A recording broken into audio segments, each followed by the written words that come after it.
Prosper today. 17 points, 7 very efficient, 7 field goals, and plus the 10 rebounds. What did you see out of him all together? I just see a downhill aggressive player. He doesn't play with the basketball, either catch and shoot three or downhill. Defensively, great versatility, guarding as you saw today. I mean, listen, bro. Like I didn't call one play for him, and he finds his way in the stat sheet. We're going to keep working on his three ball. He had good looks. Some of them went in, some of them didn't.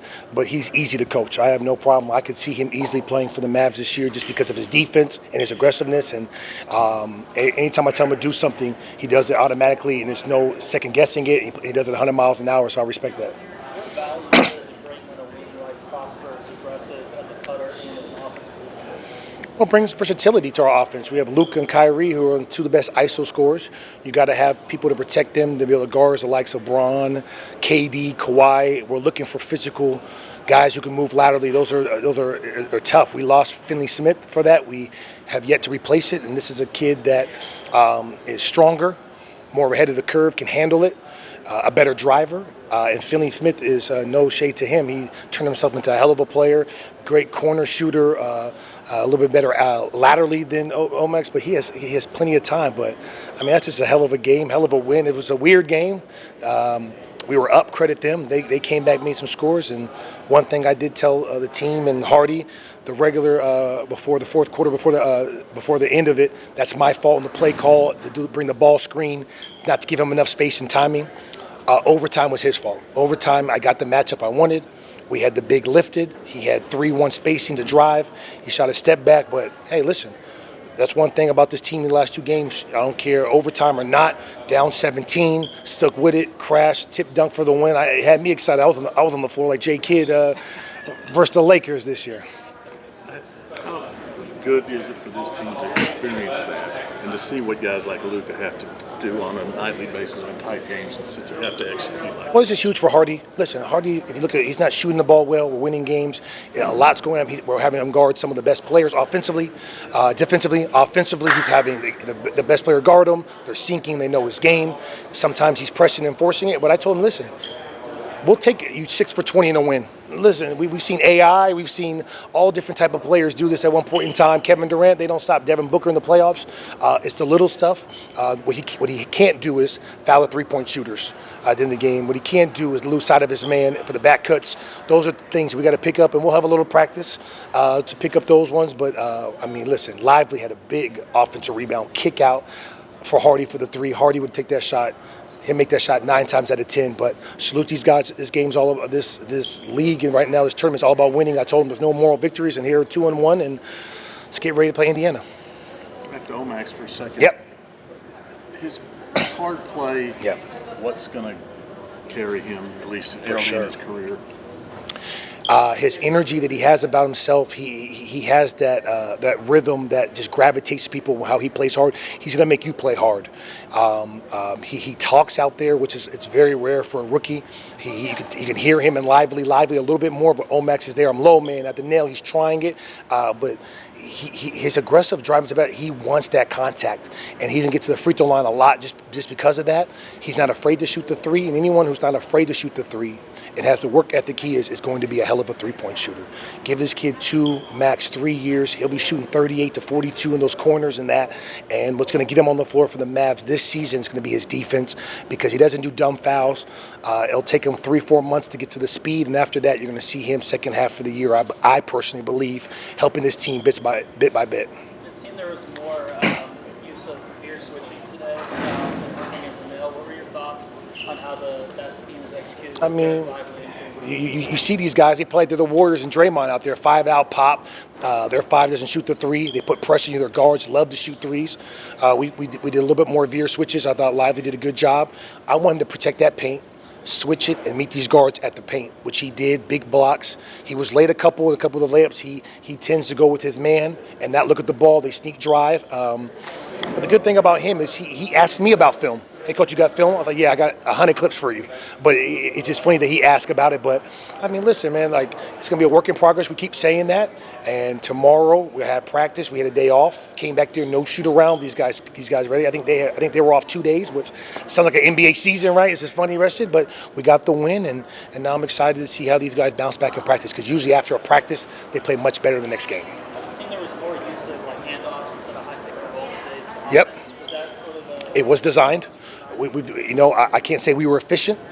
Credit them for being at the nail. Credit for our guys not being ready to catch and shoot because they weren't ready for that. But we got to make the game easier. I want my goal, if Hardy's playing, which I think he is, have an efficient offensive game. A 10 for 16, a type game where he's not forcing it, he's not in a rush, having 5 assists and 1 or 2 turnovers. So that's what we're going to work on, and Lively not getting stupid fouls when they attack him in the paint. And Prosper, I'm not even worried about him. He'll figure it out and how he plays. But our best is we haven't played a great game except for that fourth quarter. We've had one really good quarter, and so it's on the coaching staff to go back, break the film down, and get these guys ready for practice. What were your thoughts on Mike Miles? Huge X factor. McKinley Wright goes down, next man up. He's ready to score. That elbow stack play worked a lot, getting the back screen, him penetrating in there. We did away. He sneak drive. These kids, like, listen, I try to tell them, if you want to make it to the NBA, you got to be good on the defensive end. There's only 1 or 2 Kyries and Lukas. There's not even one a team. We got 2 on our team. So for you to get on the floor, you got to be able to catch and shoot. You got to be able to defend and make plays. And so he did that today. And these guys, Hardy included, Jelly, Brandon, AJ, they got to pick their defense up, not only for me, but for the film if they're trying to get picked up somewhere. Good? Thanks. Appreciate you guys. Last play for us and how it broke down. Yeah, there was a little breakdown defensively, and then one of their guys was open underneath, made a block, rotated over. Omax got the rebound, was pushing it, and then just followed up, just trying to make a play. They told us if we get the rebound, just push, try to make a play. We knew we just needed 1 point to win, so. Is it good to go through that sort of where you have to execute and make plays down the stretch to pull out a win? For sure. I mean, especially in summer league, it's all about learning, just trying to play as good as we can and learning. I mean, being in high pressure situations like that is it brings out the best of everybody. So I'm glad we came out with the win for sure. I mean, that's what we did in the G League last year. So I think it's different. I mean, it makes it really challenging. I mean, usually I think NBA is 5 minutes. So you kind of can take off a couple possessions, whatnot. But 7 points, you got to lock in both offensively and defensively. But it was a great overtime game, I thought. You got fouls to use if it's get down to 7 or 3 or 2. Or, Yeah. Down 3. Take the foul and not let them get the 3 on. For sure. I mean, it's strategy. I mean, there's different ways to play it. I mean, some teams foul, some teams let you play. So, like I said, glad we got the win. Hopefully get the next one.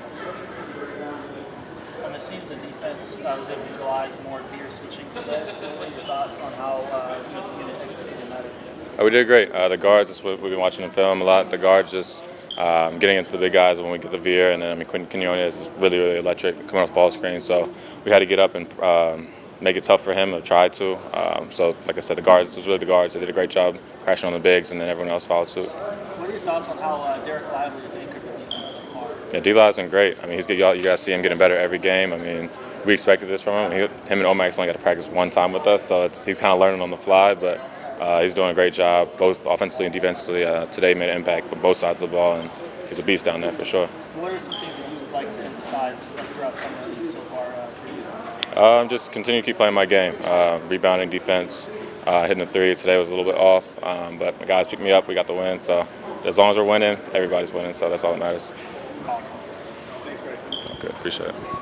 Oh, it felt good, getting out there starting. Unfortunately, it was because Ken went down. Hope he have a speedy recovery. But, just trying to step up, when we face adversity like that, help my team win any way I can. What have you wanted to kind of show off in your opportunity so far? Just that I know how to play the game and that I can shoot. I was kind of an underrated shooter coming out of college because of the shots I had to take. So, just showing that I can shoot the ball at a high level. Everybody in the NBA says you got to have one skill that catches everybody's eyes. Right. Obviously, that's going to be shooting for you. Right. Is it as simple as just falling back on your shot and saying, well, if I make shots, I'll prove my worth and I'll be in the NBA more than I can. the deal that you would play. Right. Of course. You know, at my height, you have to be able to shoot, have to be able to hit shots. So that's all I've been working on, and you know, I feel like it's getting there. You know, obviously I have improvement. I'm not the best shooter in the world, you know, but just trying to keep getting better. You know, I've improved all summer, and just keep shooting. And it's all about confidence. You know, if you work on it and don't shoot in the game, then why are you working on it? So, you know, I just try to have confidence in every shot I take. You see Coach Dixon here tonight? I didn't. Was he here? Yeah. Oh, I gotta go talk to him. I'm glad you told me that because I didn't know he was gonna be here. I appreciate it. I'm sorry. How do you feel about that overtime format? It's new. I didn't, you know, it's obviously takes some getting used to. You know, I was kind of confused by it, but we won it. So, you know, that's the good thing. So I like it since we won. We got a good push of transition by Max and, you know, Key with the finish at the end. So we got the win. So I like it because we won. So we're good. As Jaden Hardy's backcourt partner, how would you describe like his sort of performance so far in the summer league? What are your thoughts on him? He's been good. You know, we all know how Jay Hardy is. You know, he's just. I don't think he should even be playing. You know, he's that good. He's better than, but he's a good player. You know, he's a scorer. You know, great teammate. He always puts confidence in everybody. He doesn't get mad when you shoot a shot. And you know, we want him to shoot. We want him to score. He's the best player on the team. We feeding him, so we go as he go. Max and Derek Lively have provided some defensive impact so far. What are your thoughts on what they bring on that end? It's great, you know, having guys with that type of size, that type of length, and versatility on the defensive end. You know, when a guard gets blown by, D-Live is there to help us. And you know, Max's ability to guard 1 through 4 and even 1 through 5 sometimes it's beneficial to have both good players like that. Thanks, Mike. Yep.